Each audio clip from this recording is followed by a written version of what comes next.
بسم اللہ الرحمن الرحیم۔ السلام علیکم ورحمۃ اللہ وبرکاتہ۔ حضرت حلیمہ رضی اللہ تعالیٰ عنہا فرماتی ہیں، جب میں حضرت محمد صلی اللہ علیہ وآلہ وسلم کو ان کے والدین کے حوالے کرنے جا رہی تھی اور مکہ کے بالائی علاقے میں پہنچی تو آپ صلی اللہ علیہ وآلہ وسلم اچانک غائب ہو گئے۔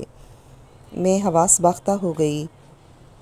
حضرت حلیمہ سعدیہ رضی اللہ تعالیٰ عنہا فرماتی ہیں، میں پریشانی کی حالت میں مکہ پہنچی اور آپ صلی اللہ علیہ وآلہ وسلم کے دادا عبدالمطلب کے پاس پہنچتے ہی میں نے کہا، میں آج رات محمد صلی اللہ علیہ وآلہ وسلم کو لے کر آ رہی تھی۔ جب میں بالائی علاقے میں پہنچی تو اچانک کہیں گم ہو گئے۔ اب خدا کی قسم میں نہیں جانتی کہ وہ کہاں ہیں۔ عبدالمطلب یہ سن کر فوراً کعبہ کے پاس کھڑے ہو گئے۔ انہوں نے آپ کے مل جانے کے لیے دعا کی، پھر آپ صلی اللہ علیہ وآلہ وسلم کی تلاش میں روانہ ہو گئے۔ ان کے ساتھ ورقہ بن نوفل بھی تھے۔ غرض دونوں تلاش کرتے کرتے تہامہ کی وادی میں پہنچے۔ ایک درخت کے نیچے انہیں ایک لڑکا نظر آیا۔ اس درخت کی شاخیں بہت گھنی تھیں۔ عبدالمطلب نے پوچھا، لڑکے تم کون ہو؟ حضور صلی اللہ علیہ وآلہ وسلم چونکہ اس وقت تک قد نکال چکے تھے، اس لیے حضرت عبدالمطلب پہچان نہ سکے۔ آپ کا قد تیزی سے بڑھ رہا تھا۔ جواب میں آپ صلی اللہ علیہ وآلہ وسلم نے فرمایا، میں محمد بن عبداللہ بن عبدالمطلب ہوں۔ یہ سن کر عبدالمطلب بولے، تم پر میری جان قربان، میں ہی تمہارا دادا عبدالمطلب ہوں۔ پھر انہوں نے آپ صلی اللہ علیہ وآلہ وسلم کو اٹھا کر سینے سے لگایا اور رونے لگے۔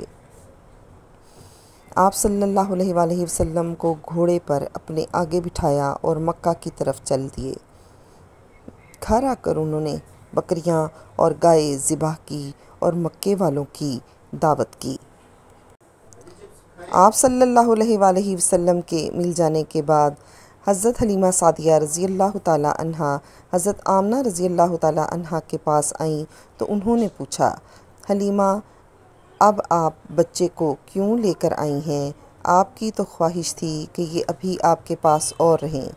انہوں نے جواب دیا، یہ اب بڑے ہو گئے ہیں اور اللہ کی قسم میں اپنی ذمہ داری پوری کر چکی ہوں۔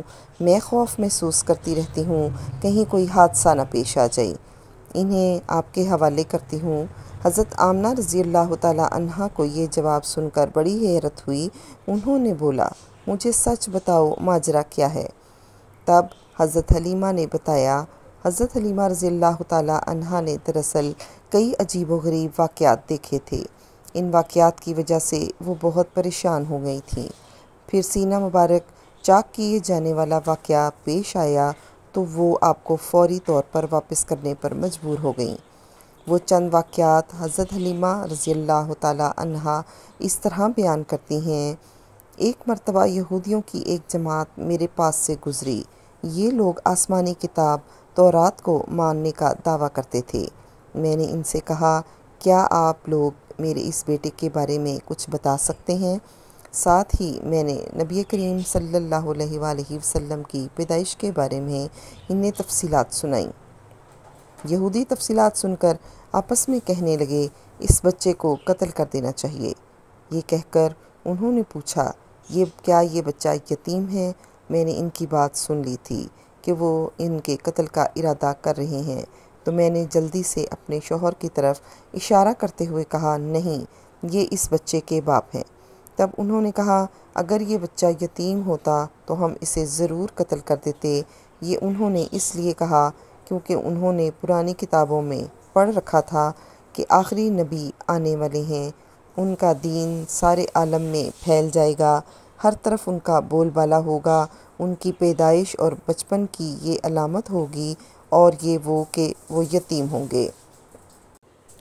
اب چونکہ ان سے حلیمہ سعدیہ نے یہ کہہ دیا تھا کہ یہ بچہ یتیم نہیں ہے، تو انہوں نے خیال کر لیا کہ یہ وہ بچہ نہیں ہے۔ اس طرح انہوں نے بچے کو قتل کرنے کا ارادہ ترک کر دیا۔ ایک مرتبہ وہ آپ کو لے کر عکاظ کے میلے میں آئیں۔ جاہلیت کے دور میں یہاں بہت مشہور میلہ لگتا تھا۔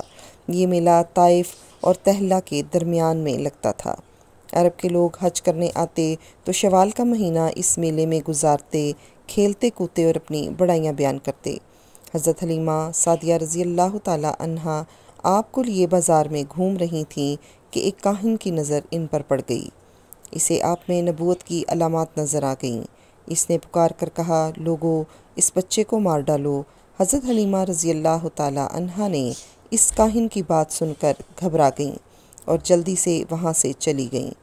اس طرح اللہ تعالیٰ نے حضور صلی اللہ علیہ وآلہ وسلم کی حفاظت فرمائی۔ میلے میں جو لوگوں نے کاہن کی آواز سن کر ادھر ادھر دیکھا کہ کس بچے کو قتل کرنے کا کہا گیا ہے، مگر انہیں وہاں کوئی بچہ نظر نہیں آیا۔ اب لوگ آپ کی تلاش میں ادھر ادھر دوڑے لیکن ناکام رہے۔ حضرت حلیمہ سعدیہ رضی اللہ تعالی عنہا آپ صلی اللہ علیہ وآلہ وسلم کو لیے واپس آ رہی تھیں کہ ذیلجاز سے ان کا گزر ہوا۔ یہاں بھی میلہ لگا ہوا تھا۔ اس بازار میں ایک نجومی تھا۔ لوگ اس کے پاس اپنے بچوں کو لے کر آتے تھے اور بچوں کو دیکھ کر ان کی قسمت کے بارے میں وہ اندازہ لگاتا تھا۔ حضرت حلیمہ رضی اللہ تعالی عنہا اس کے نزدیک سے گزری تو نجومی کی نظر نبی کریم صلی اللہ علیہ وآلہ وسلم پر پڑ گئی۔ نجومی کو آپ صلی اللہ علیہ وآلہ وسلم کی مہر نبوت نظر آ گئی۔ ساتھ ہی آپ صلی اللہ علیہ وآلہ وسلم کی آنکھوں کی خاص سرخی اس نے دیکھ لی اور وہ چلا اٹھا، اے عرب کے لوگو، اس لڑکے کو قتل کر دو، یہ یقیناً تمہارے دین کے ماننے والوں کو قتل کرے گا، تمہارے بتوں کو توڑے گا اور تم پر غالب آ جائے گا۔ یہ کہتے ہوئے وہ آپ صلی اللہ علیہ وآلہ وسلم کی طرف جھپٹا، لیکن اسی وقت وہ پاگل ہو گیا اور اسی پاگل پن میں مر گیا۔ ایک اور واقعہ سیرت ابن ہشام میں ہے کہ حبشہ کے عیسائیوں کی ایک جماعت حضور اکرم صلی اللہ علیہ وآلہ وسلم کے پاس سے گزری۔ اس وقت آپ صلی اللہ علیہ وآلہ وسلم حلیمہ سعدیہ رضی اللہ تعالی عنہا کے ساتھ تھے اور وہ آپ کو آپ کی والدہ کے حوالے کرنے جا رہی تھیں۔ عیسائیوں نے آپ صلی اللہ علیہ وآلہ وسلم کے مونڈھوں کے درمیان مہر نبوت کو دیکھا اور آپ صلی اللہ علیہ وآلہ وسلم کی آنکھوں کی سرخی کو بھی دیکھا۔ انہوں نے حلیمہ سعدیہ رضی اللہ تعالی عنہا سے پوچھا، کیا اس بچے کی آنکھوں میں کوئی تکلیف ہے؟ انہوں نے جواب میں کہا، نہیں، کوئی تکلیف نہیں، یہ سرخی تو ان کی آنکھوں میں قدرتی ہے۔ ان عیسائیوں نے کہا، تب اس بچے کو ہمارے حوالے کر دو، ہم اسے اپنے ملک لے کر جائیں گے۔ یہ بچہ پیغمبر اور بڑی شان والا ہے اور اس کے بارے میں سب کچھ جانتے ہیں۔ حضرت حلیمہ سعدیہ رضی اللہ تعالی عنہا یہ سنتے ہی وہاں سے جلدی سے دور چلی گئیں، یہاں تک کہ آپ صلی اللہ علیہ وآلہ وسلم کو ان کی والدہ کے پاس پہنچا دیا۔ ان واقعات کے بعد حضرت حلیمہ رضی اللہ تعالی عنہا اور ان کے خامد حارث نے فیصلہ کیا کہ اب اس بچے کو اپنے پاس نہیں رکھنا چاہیے۔